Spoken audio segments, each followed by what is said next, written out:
आज पहिला बळी गेला.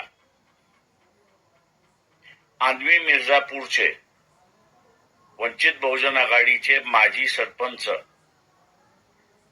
शंकरराव शिरसाट हे सकाळी 9 वाजल्यापासून गॅस लाईन मध्ये उभे होते.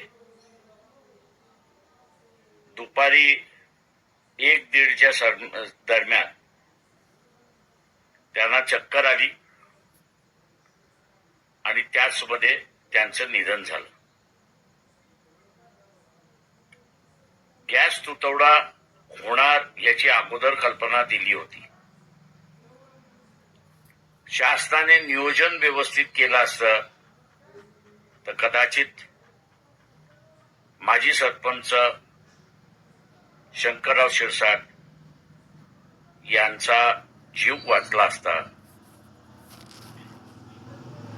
केंद्र सरकार, राज्य सरकार या दोघांचा मी असणारा धिक्कार करतो आणि यापुढेही गॅस सिलेंडरसाठी माणसं दगावणार नाहीत याची दक्षता त्यांनी घ्यावी हीच विनंती.